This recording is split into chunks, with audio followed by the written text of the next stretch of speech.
ষষ্ঠ শ্রেণীর প্রিয় শিক্ষার্থীরা, আজকে আমি তোমাদের সাথে আলোচনা করব তোমাদের গণিত বইয়ের অনুশীলনী 3.1-এর 5 নম্বর সমস্যাটি নিয়ে।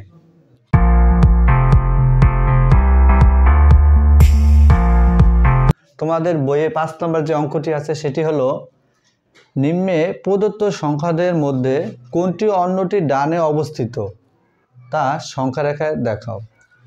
সংখ্যা দ্বয় মানে দুইটা সংখ্যা, এখানে দুইটা সংখ্যা আছে।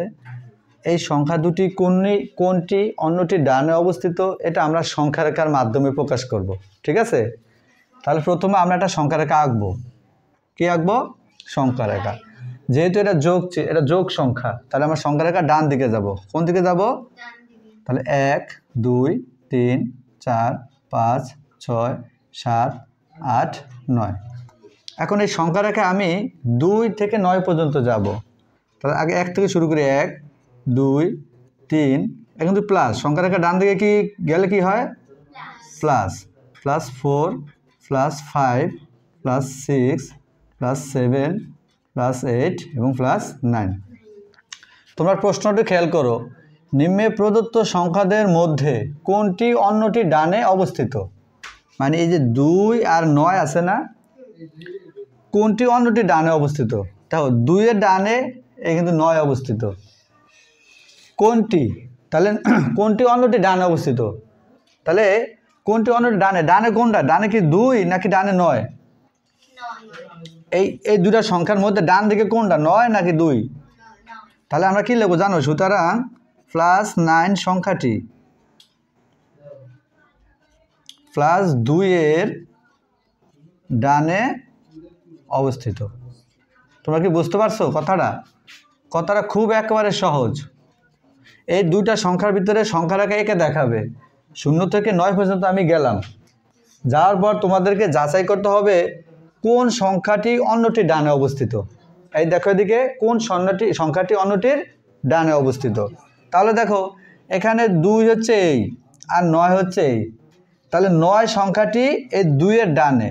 আমার বের করতে হবে ডানেরটা, কোনটি অন্যটির ডানে। তাহলে 2 এর ডানে কত? 9। তাহলে আমরা লিখব কি? সুতরাং +9 সংখ্যাটি +2 এর ডানে অবস্থিত। খুব সহজ না?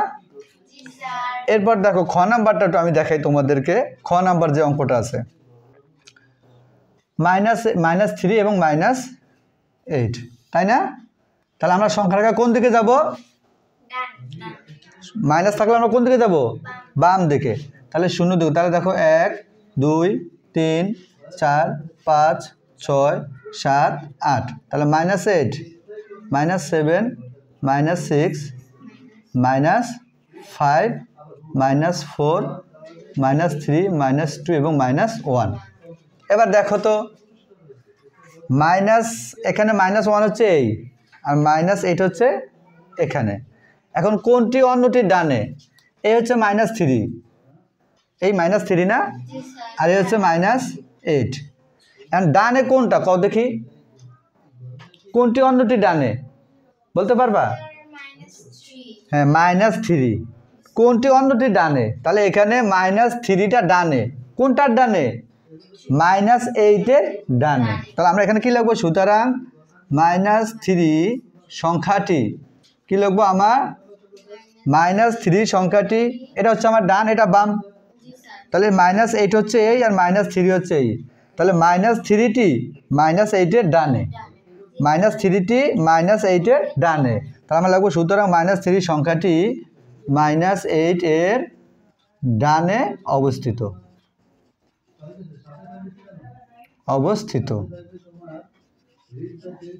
বুঝতে পারছো সবাই? প্রিয় শিক্ষার্থীরা, এভাবে তোমরা বাকি অঙ্কগুলো করতে পারবে। ধন্যবাদ সবাইকে।